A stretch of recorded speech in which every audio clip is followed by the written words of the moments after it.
Il est 8h sur Studio Qualita à Jérusalem, 7h sur Radio J à Paris. Olivier Granilico au micro pour le premier rendez-vous de ce matin avec l'actualité israélienne. Et l'actualité de ce matin, c'est la décision dans les jours à venir que le conseiller juridique du gouvernement pourrait prendre une décision donc de rendre publique sa décision concernant une éventuelle inculpation de Binyamin Netanyahou. La presse israélienne en parle beaucoup ce matin. Elle a annoncé hier que Avichai Mandelblit pourrait inculper le Premier ministre dans le cadre de l'affaire Bezek, dans laquelle il est soupçonné d'avoir tenté d'assurer une couverture favorable de la part du site d'information Walla, en contrepartie de faveurs gouvernementales qui pourraient avoir rapporté des centaines de millions de dollars à Shaul Elovitch, qui était à la fois patron de Bezek et de Walla. Il pourrait par contre être totalement blanchi dans le cadre de l'affaire 2000, qui a cherché à prouver s'il avait essayé de conclure un accord secret avec le propriétaire de Yediot Aharonot pour une couverture favorable de la part du quotidien israélien. L'incubation du conseiller du gouvernement pourrait porter un coup dur à Binyamin Netanyahou et au Likoud et lui faire perdre des mandats pour les prochaines élections du 9 avril prochain. La décision d'Avichai Mandelblit pourrait tomber après le retour du Premier ministre de sa rencontre cette semaine avec le président Vladimir Poutine. Et autre coup dur pour Binyamin Netanyahou, c'est une commission du contrôleur de l'État qui a rejeté pour la deuxième fois une demande du Premier ministre de faire financer ses frais de justice pour les 3 affaires de corruption dans lesquelles il serait impliqué. Des frais de justice qui ont été financés par des riches donateurs, dont un cousin éloigné de Binyamin Netanyahou. La commission a également décrété que les fonds qui avaient été reçus par les avocats de Binyamin Netanyahou étaient illégaux et qu'il devait donc rembourser une somme de 1 million de shekels à son cousin Nathan Malivovski. La gauche veut remporter les élections afin de mettre en place un gouvernement dirigé par Lapid et Gantz avec le soutien d'un bloc des partis arabes. Pour ce faire, il presse le procureur général de déposer à tout prix un acte d'accusation avant les élections, a déclaré hier Binyamin Netanyahou. Il a aussi ajouté: la gauche tente même de me priver du droit fondamental de financer ma défense légale contre une armée d'enquêteurs et d'avocats qui opèrent contre moi. Déclaration faite donc hier par Binyamin Netanyahou sur son compte Facebook.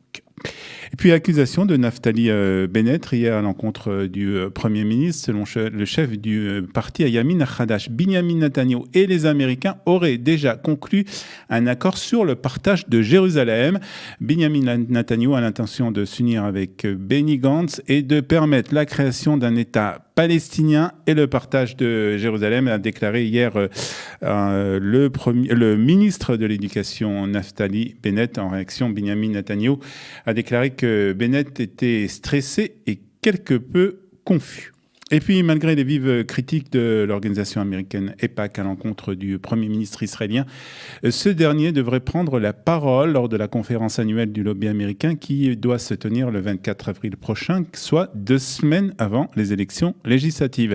Les dirigeants de l'organisation américaine avaient dénoncé un accord avec Rafi Peretz, qui est à la tête de la liste du Bayit Hayoudi, le foyer juif, promettant 2 portefeuilles à son parti s'il présente une liste commune avec la formation Otzma Yehudit. Nous avons une politique dans laquelle nous ne rencontrons pas de membres de mouvements racistes, a déclaré hier un porte-parole de EIPAC sur Twitter. Il ne devrait y avoir aucune place pour le racisme, ni en Israël, ni dans aucune démocratie. L'ADL avait déjà dénoncé la rhétorique haineuse des dirigeants du parti Otzma Yehudit. Il est troublant qu'il soit légitimé par cette union, a pour sa part tweeté le chef de la Ligue anti-diffamation, Jonathan Greenblatt. Les représentants politiques israéliens tels que Benny Gantz, Naftali Bennett et Avi Gabay ont également été invités à participer à cette conférence, mais seul pour le moment.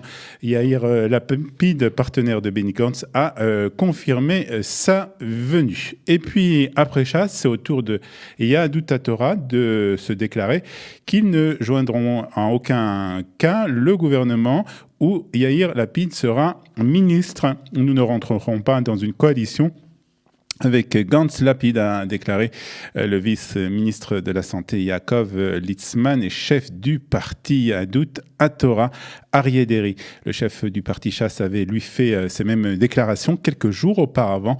L'ex-ministre de la Défense Avigdor Lieberman avait lui aussi déclaré samedi soir à la télévision israélienne qu'il ne fera pas alliance avec Gantz et Lapid tant que les positions politiques du parti Kahol Lavan ne seraient pas plus claires. Et puis, tragique accident au Chili, 2 Israéliennes ont été tuées au cours d'une excursion dans ce pays. Le ministère israélien des Affaires étrangères a annoncé que 2 femmes israéliennes avaient été tuées et 14 blessées lorsqu'un bateau s'est renversé sur un fleuve dans le sud du Chili. Et Glila Bitton et Dina Porat sont les 2 victimes de ce tragique accident. Elles faisaient partie d'un voyage organisé. Leurs maris ont été grièvement blessés et transportés dans un hôpital, donc un hôpital chilien. Fierté israélienne ce matin puisque l'Oscar du meilleur court-métrage a été décerné à Guy Native à Hollywood pour son film Skin, un Israélien qui vit depuis déjà quelques années aux États-Unis puisque cette nuit a eu lieu la cérémonie des Oscars à Hollywood. J'ai déménagé il y a 5 ans d'Israël. Mes grands-parents sont des survivants de l'Holocauste. L'hypocrisie qu'ils ont vécue pendant la Shoah, nous l'observons aujourd'hui partout en Amérique et en Europe. Ce film parle d'enseigner à nos enfants une meilleure voie. Laila Tov, Israël a rajouté en hébreu. Guy Native, donc, depuis le podium où il a reçu son Oscar à Hollywood. L'Oscar du meilleur film a été décerné au film Le Livre Vert du réalisateur Peter Perli et le film Rome c'était le film Rome qui était lui favori de cette compétition.